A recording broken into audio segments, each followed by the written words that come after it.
So we're going into game two, once again, off of a very weird game one from the spectator point of view. I don't know how that game played out on the field. It must have been even weird for them. So hopefully we see some sort of consistency and some normal plays in this second game. I think both teams seen things they weren't used to. I'm not sure if they've been playing each other recently, but I think it's going to be the more experienced team that picks up on the little things the other teams are doing and is able to counter those. And I think we're going to see some more, I guess you could say, less questionable calls from the FCs. I think they're going to play more defensive. Yeah, I mean, one of those caps was because Pump was completely out of positioning, super far away from his team. I think he just got opened on by the Hunter Rogue, so he really needs to watch his positioning in this game.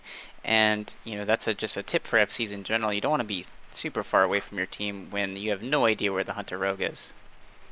Oh my goodness, what the hell's going on? What the hell is this? There's some Huh? weird voodoo going on. Okay, I'm just not gonna move.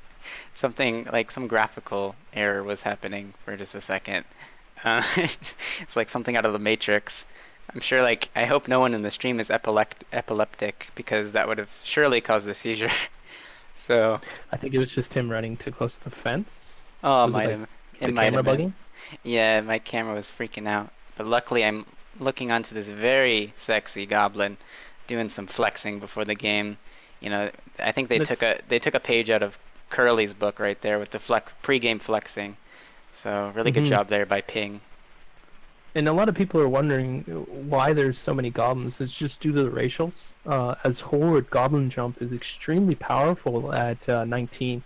The really only gap closers there are Disengage from Hunter, Charge from Warrior, Roll from Monk, Freedom from Monk. But if as a healer, which is one of my roles, whenever I am targeted, I do Goblin Jump back into my team if I'm pushed too far. It's just one of those things. It's almost like a get out of jail free card.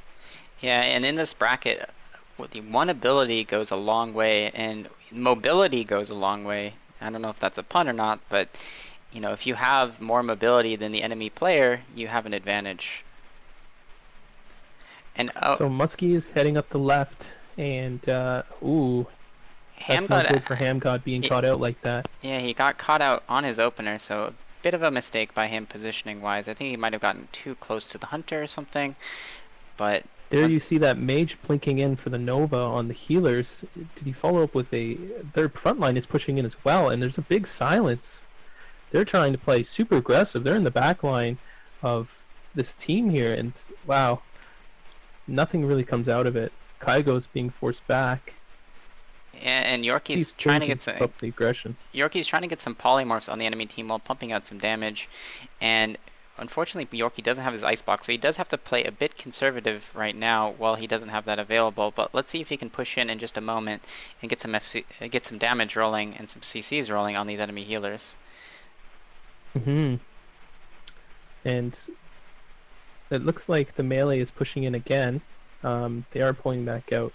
And that's the thing with the front line. They're going to be playing back and forth with this team with two healers. They need to go aggressive. They need to try and get these kills. And Party Girl goes down. Junior Big Chief goes down right after. And that's the downfall of running those two healers. Is one of your healers dies, you're down to one. And that's no good. And there was a cross kill in the super styling, but I don't think it matters because right now Ping is down 50% of their healing potential with the loss of their Resto Shaman, and they have both of their front line down. Junior Big Chief and Blacko Kegs are now dead, so they're forced to push back to Graveyard, and they're going to wait for their team to res before engaging the enemy team right now. Yeah, and what they did is they've broken off their boomkin to go with Muskie to try and get this pick on the flag. And I believe this is the right call. And all Waka's going to do is sit mid, have Pump go up, and it looks like he got boots in tunnel, and he's heading up tunnel now. Yeah, right And now Muskie just entered the flag Hamdog room. is following him as well. Yeah, Muskie just entered the Right. flag room with his Boomkin and his Rogue, and so they're easily going to be able to pick off this Hunter. So that was a really good move, ghosting both the hmm Rogue and the Boomkin, but unfortunately that means they're absolutely going to get destroyed in mid, I believe. It looks like Mice just died, so that's who they just killed, and they're actually contesting mid quite well, given the fact that their Yeah. Boomkin is completely out of the mid fight. So really good job by Ping with both the escorting and really good job to their mid-fight team for actually pushing Waka Flocka back while being down a Boomkin. Yeah, and it's not just the Boomkin. Hamgod was there as well, and I mistaked Gankerex for Hamgod. Unfortunately, that may happen a couple times. But yeah, I believe we're going to see a classic mid-clash. The FCs are going to try and get behind their teams, and it's all going to come down to who can get the kills the fastest. And it looks like Gankerexer's open, about to die. Sloppy Heels goes down as well for Waka, and they're going to have to make a beeline for their graveyard, or else they're just going to get rolled. And Muskie, once again, is sitting on that roof, and he does have Hamgod with him. And this is the strat that I've seen them do. When we played against them, they did this as well, where they kept Hamgod on the roof, protecting Muskie.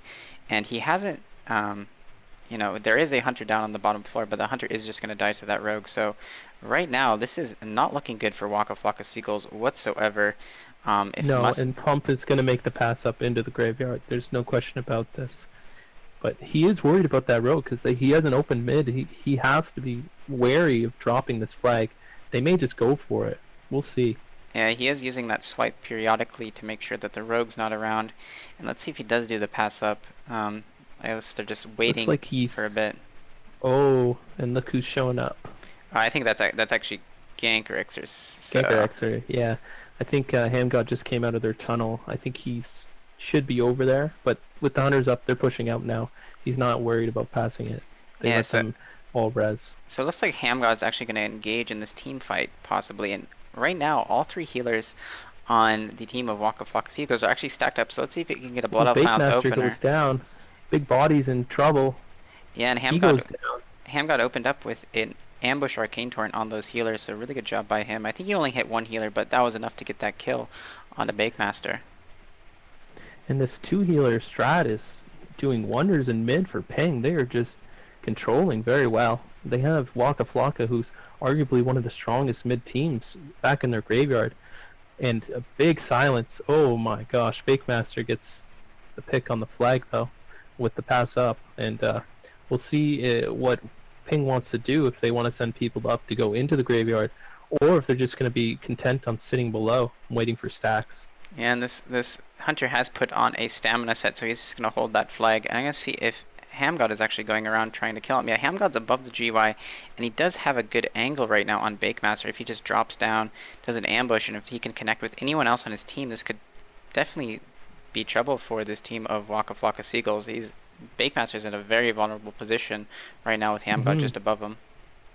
And Amorous is coming up with Berserking, and he may look to get an open with the ambush right away. And now his entire team is with him, so it may be hard to get the clicks. We'll see what happens. He does engage. I don't think he got the ambush actually. Oh, here it comes. And they're actually they might get a kill on Bakemaster. Bakemaster. Is dropping. The warrior gets a charge up. Really good disengage, though. He wound up avoiding that rogue, but the rogue is just pumping damage to him. His evasion did fall just there right now, so Bakemaster, I think, should be okay. I want to say that Hamgod opened a bit too early with his Hunter. It looked like he dropped down before his Hunter was ready to engage in the fight. Yeah, he definitely was a little bit overzealous, and I think if he waited a few more seconds for his Hunter to get a little bit closer and the warrior to charge, they could have got the kill there. But, I mean, they had two sacks, and both of them came out one after another onto the FC, and an FC with Roar sack is extremely hard to kill with low stacks. And right now, actually, Waka Flocka is in a really good position. They just killed Junior Big Chief, and Hamgod is dead, so right now, Ping does not have much offensive pressure, or they don't have many offensive capabilities to use on this enemy FC. He's going to be staying there in the graveyard holding the flag. No one on the team can get up there. And I'm going to see if Hamgod has made it across the field. Yeah, he's about to go up ramp while the Hunter on his team is going up tunnel. So let's see if they can connect once again on this FC. I think this is going to be the kill. I think Ping is going to kill the FC right now. Pump does get the repick, and this is good for his team. You want that Resto Druid with the bear form, the high armor, the high health to carry that, to try and absorb the ambush from the rogue. Yeah, it's obviously better than having his Hunter pick it or carry it at this high of stacks. But once again, there are 10 stacks right now, so the FCs are taking a 100% increased damage. And let's see if Hamgod is going to connect. The Hunter is there, and unfortunately, Bakemaster's pet is actually just biting this Hunter, and That I don't think the hunter died. Looks like Okay. he's going to bandage up the fool, and I think that after that, you're going to look at Hamgod and him try and push onto this FC with Yeah. Big Body, Gankrexer, and Mice, Oh, all three being dead. really, This really is the cool play. time. Really cool play by Kygo. Kygo used his wild charge on Hamgod to get up to the graveyard, and let's see if they can make anything happen on this FC. I think this is going to be the kill if we can see the ambush and 5-point bite. Silence onto Pump. Another silence into the healers, and there's the kill. Yeah, I think that was a 5-point bite from that Boomkin. For those of you who are Mm-hmm. unfamiliar, Ferocious Bite is scaled very awkwardly at this level and does a lot of damage no matter what spec the druid is. So that bite I'm assuming hit for upwards of 4k. So just getting one shot by Kygo, the rogue, and the hunter. Really amazing job by Ping being able to go into the enemy FC's graveyard and just punish him for the stacks that they had been taking.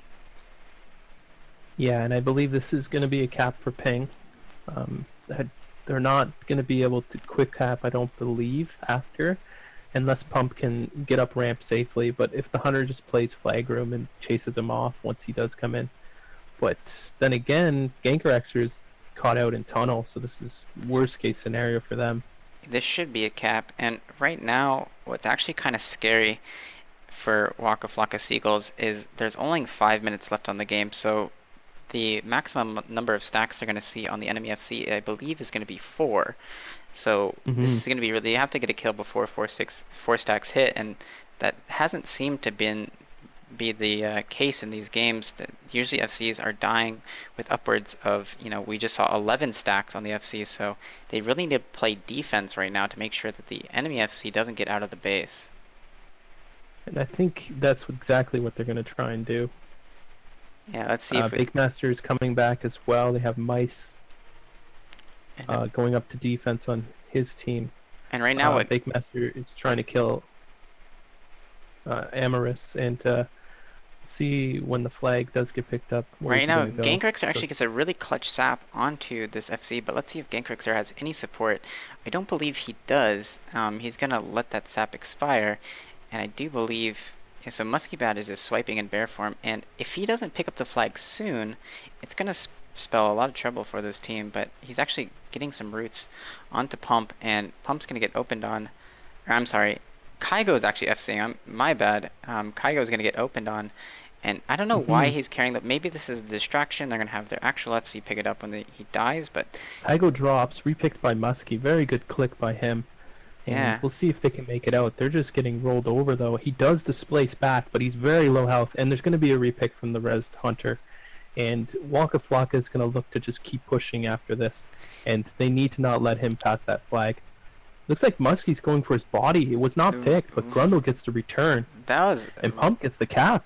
That was really questionable. Like, once again, very questionable decisions made by Ping here, and so right now... Ping is not in a good position. They're of course going to lose this game if another flag isn't capped. So really questionable decisions made by these FCs in these games. So yeah, and Big Master's going to go and try and get the flag across quickly. And I think this is actually a good call because he knows that most of the team is in fact down, and he should have a clear look out. And he does disengage to the wall, but we can forgive him. Yeah, classic 19 Twink move. In fact, that might be a signature move to disengage into wall. I know I've seen Grizzlefoot do that a few times. It's just a mild distraction. Notorious for that. He's just that type of person, though. Yeah, if there's a wall, he's disengaging into it 100% of the Floppy Heels time. gets opened on, and he drops. Wow, that's a good kill for Ping here. They may look to try and push them out mid. There is 2 minutes. There is enough time if they do get the flag soon to get it back, but... It's going to be extremely hard with Big Master going down ramp and passing it to Pump. And Pump's actually going to displace it right past Hamgod. So the game right now is in Hamgod's little Australian mining hands. Like, he needs to make something happen with his team offensively, or this is going to be the game for Ping. And right now, it doesn't look good for Hamgod. He really needs to get across the field and get some offensive pressure rolling on this FC because they don't have much time. Waiting. He may catch Muskie here, and he does. Muskie gets opened on by Mice before he gets the flag, and he has no choice. He needs to pick it. He AGM's Displacer's out. He's healing himself. He's going back ramp. But and right now, too little, too late. I really want to see what happens to Pump right here. And actually, Hamgod, did he get caught out or something? I can't really tell, but Hamgod is out of stealth, so he needs to get a They're re-stealth. pushing on the pump hard, and he displaces back into his team. That was a very good displace by him. Not Yeah, going backwards, but going forwards. I mean, this is really crutch time for this team, and I He's think he dropping low.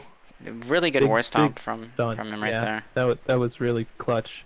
Luckily, he had that up. That would have been very very sketchy if he didn't. And He's not out of trouble yet, though.